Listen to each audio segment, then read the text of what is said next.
خوش آمدید ہیں علم کا ساتھی میں، تعلیم کا آپ کا ہمسفر۔ یہ AI سے تیار شدہ آڈیو ہے جہاں کبھی کبھار تلفظ کی چھوٹی موٹی غلطی ہو سکتی ہے، مگر مقصد صرف ایک ہے، علم کو آسان اور دلچسپ انداز میں آپ تک پہنچانا۔ تو چلیے سفر علم شروع کرتے ہیں۔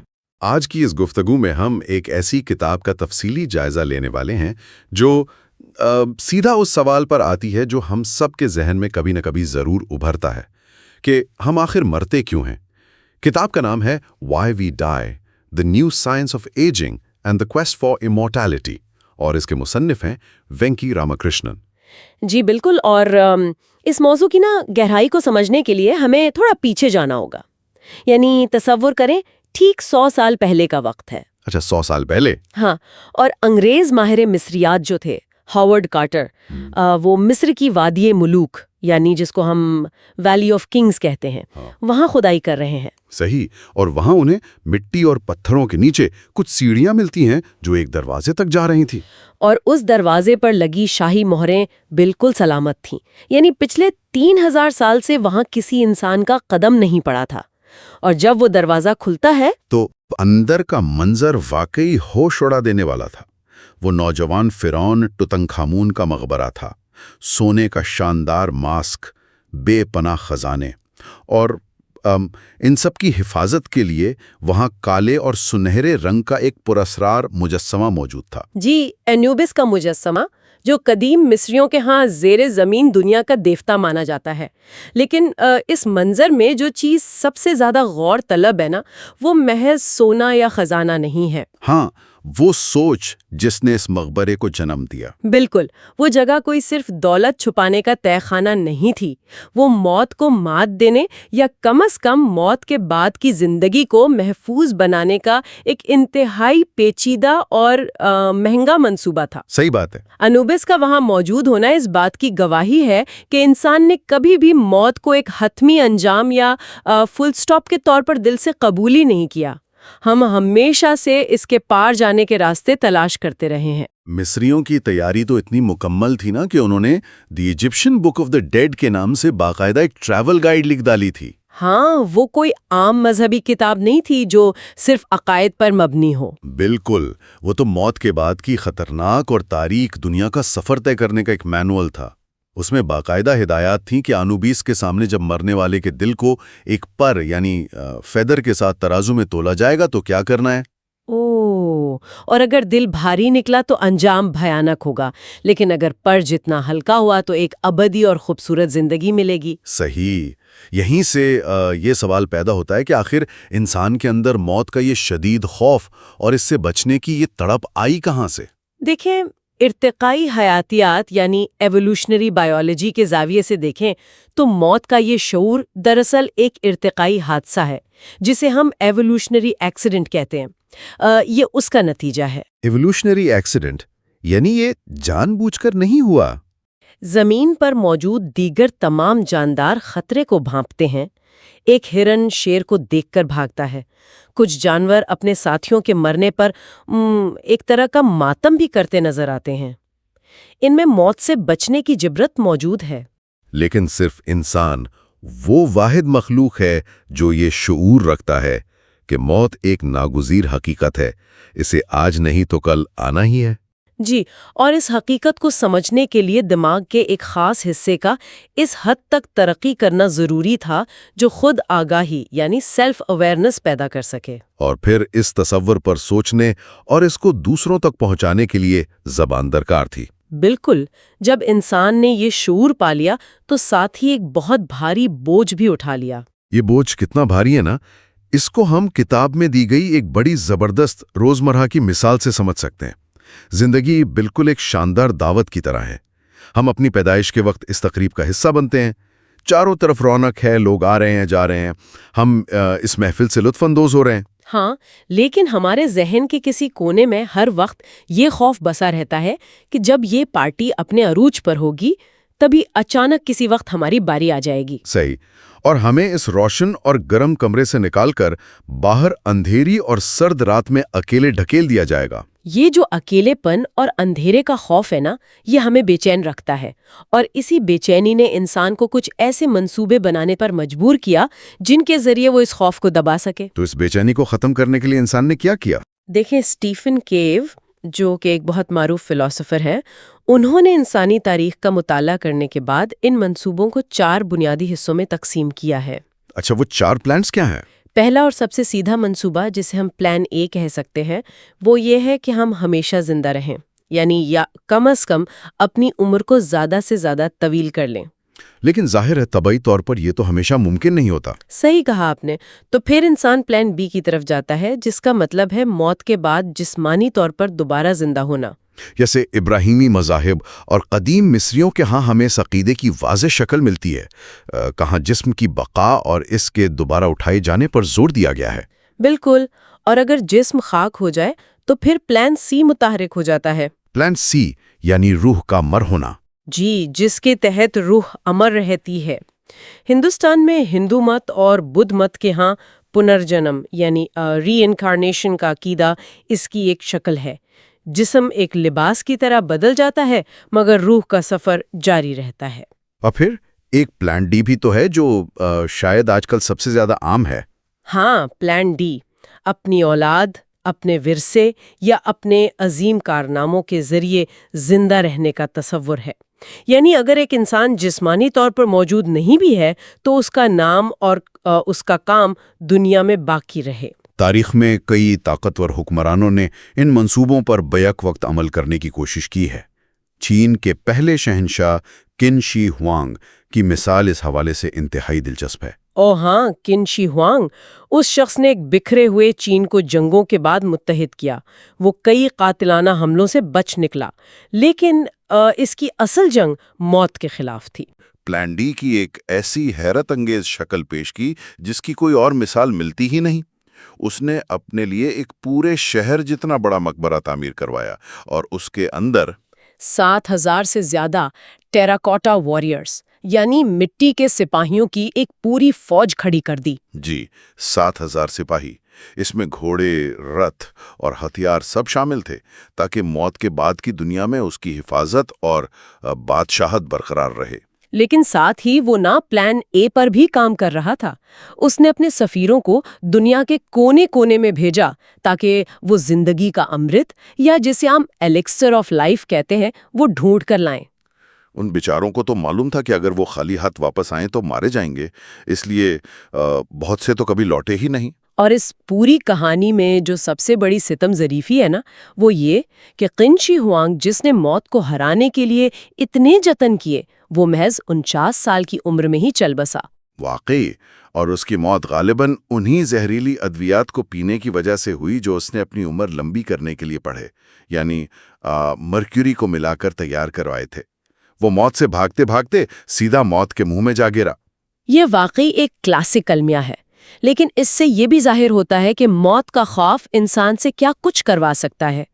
اب بظاہر ہم سوچ سکتے ہیں کہ آج کا جدید انسان تو بہت باشعور ہو گیا ہے۔ ہاں، جیسے ہم 18ویں صدی کے دور تنویر یعنی انلائٹنمنٹ سے گزر چکے ہیں۔ ہم جدید سائنس اور منطق پر یقین رکھتے ہیں۔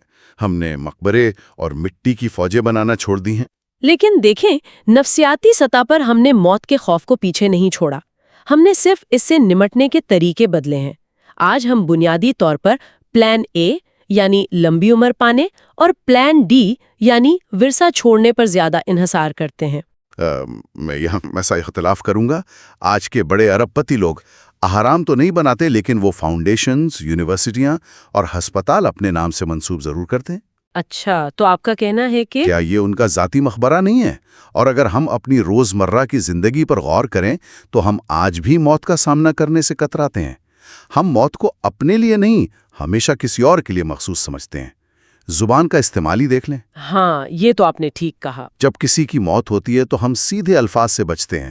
ہم کہتے ہیں کہ وہ انتقال کر گئے یا گزر گئے، جیسے وہ بس ایک کمرے سے دوسرے کمرے میں چلے گئے ہوں۔ بالکل، یہ ہمارے دماغ کا ایک ڈیفنس میکانزم ہے۔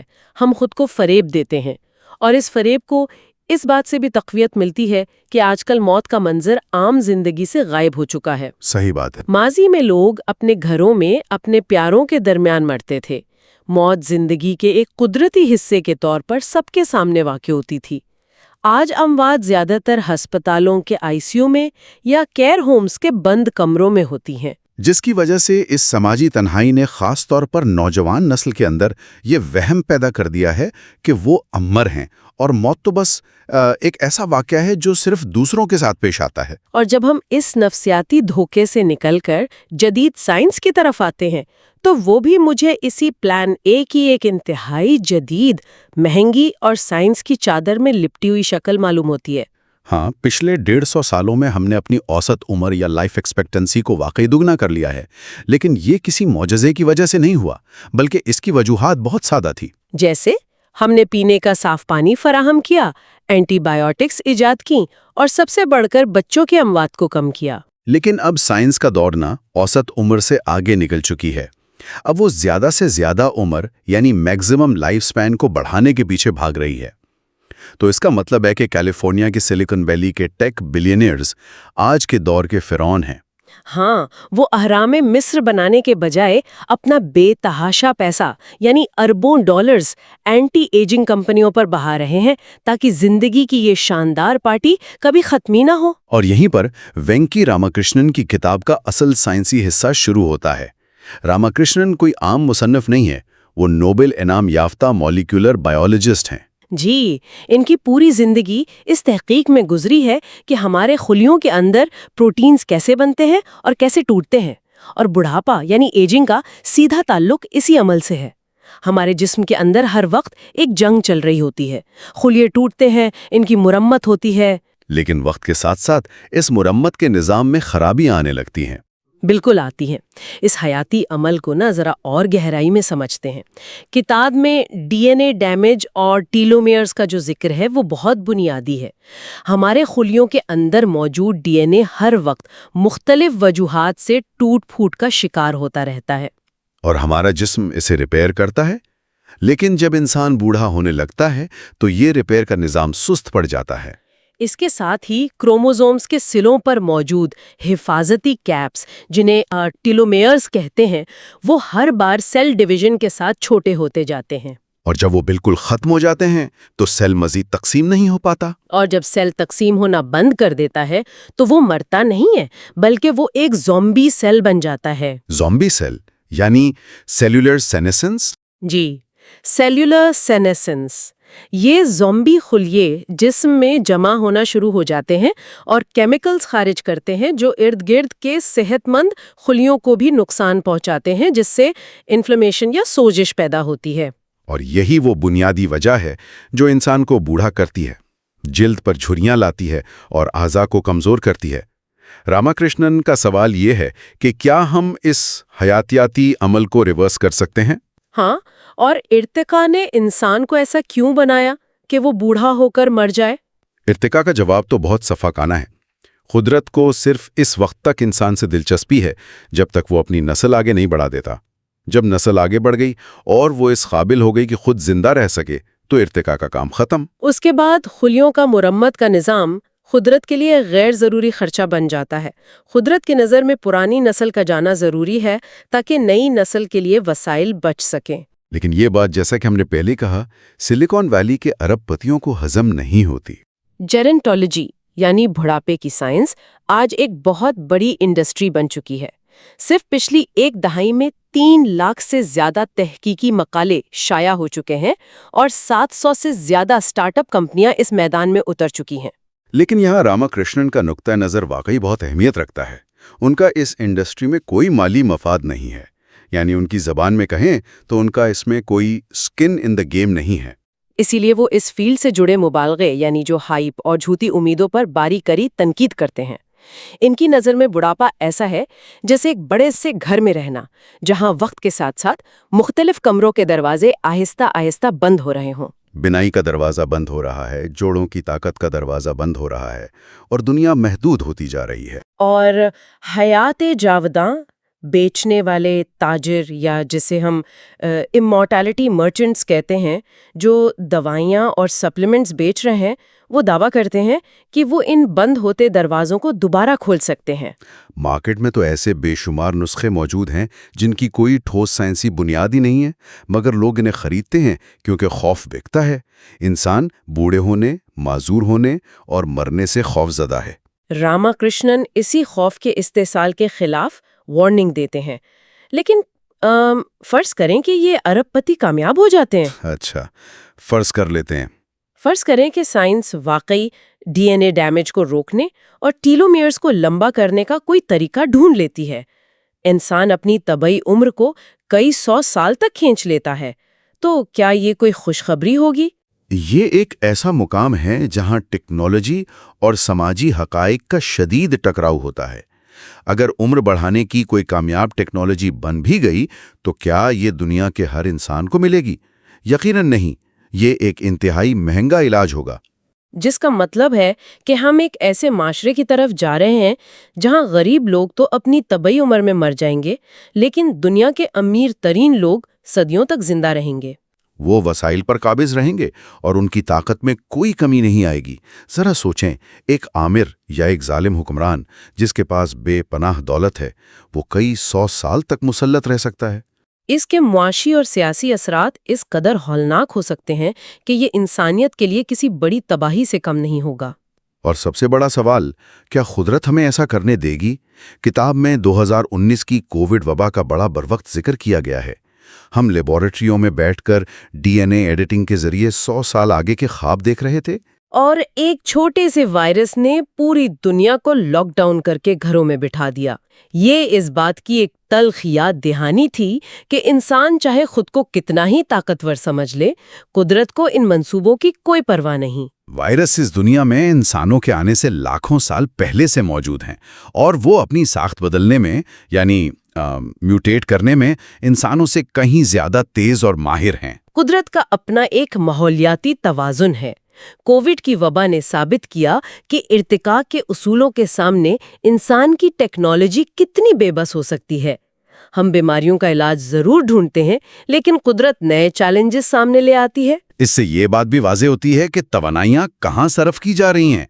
اربوں ڈالرز ایک ایسے خواب پر لگائے جا رہے ہیں جو چند امیروں کی زندگی کو لمبا کر سکے، جبکہ آج بھی دنیا میں لاکھوں لوگ پینے کے صاف پانی کی کمی، ملیریا اور بنیادی صحت کی سہولیات نہ ہونے کی وجہ سے مر رہے ہیں۔ تو کہیں یہ سائنس اور ٹیکنالوجی کے زور پر موت کو چکما دینے کی ضد انسان کا سب سے بڑا تکبر یا ایروگنس تو نہیں؟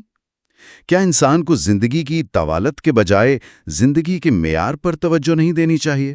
یہ بہت اہم نشاندہی ہے آپ کی۔ تو آج کی اس تفصیلی گفتگو کو اگر سمیٹا جائے تو یہ بات نکھر کر سامنے آتی ہے کہ ایجنگ سے متعلق سائنس بہت تیزی سے ترقی کر رہی ہے، اور اس سے یقیناً کچھ ایسے علاج سامنے آئیں گے جو بڑھاپے کو زیادہ صحت مند بنا سکیں۔ لیکن اس کے ساتھ بکنے والی جھوٹی امیدوں اور مبالغہ آرائی سے بچنا انتہائی ضروری ہے۔ یہ تسلیم کرنا ہوگا کہ زندگی کی ایک حتمی حد موجود ہے، اور شاید یہی حقیقت پسندی زیادہ بہتر انسان بناتی ہے۔ جب کوئی یہ مان لیتا ہے کہ اس کا وقت محدود ہے تو وہ اس وقت کی قدر کرنا سیکھتا ہے۔ محدود وقت ہی رشتوں کو، محبت کو اور روزمرہ کے کاموں کو اہمیت دیتا ہے۔ اگر وقت لامحدود ہو جائے تو ہر چیز اپنی اہمیت کھو دے گی۔ موت کا شعور ہی وہ واحد چیز ہے جو انسان کو وقت کی اور اپنے پیاروں کی قدر کرنا سکھاتا ہے۔ اور انہی باتوں پر غور کرتے ہوئے میرے ذہن میں ایک نیا اور تھوڑا چونکا دینے والا خیال آ رہا ہے۔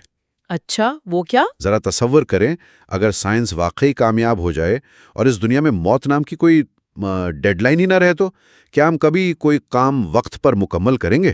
یہ تو واقعی سوچنے والی بات ہے۔ کیا کوئی بھی انسان کل پر کام ٹالنے سے باز آئے گا؟ کیا موت کا نہ ہونا دراصل زندگی کے سب سے بڑے معنی، اس کی تحریک اور اس کی ساری خوبصورتی کو ہی ہمیشہ کے لیے ختم نہیں کر دے گا؟ میرے خیال میں اس پہلو پر ضرور غور کرنا چاہیے۔ اگر پوڈ کاسٹ سنتے سنتے آپ کا دماغ ہاں یار یہ تو کمال کا کانٹینٹ ہے کہہ رہا ہے، تو بھائی پھر لائک ضرور کرو، شیئر کر دو دوستوں کے ساتھ، اور ہاں سبسکرائب کا بٹن دبانا مت بھولنا، ورنہ اگلی دفعہ یہ علم کا خزانہ مس بھی ہو سکتا ہے۔ تو شروع کرتے ہیں۔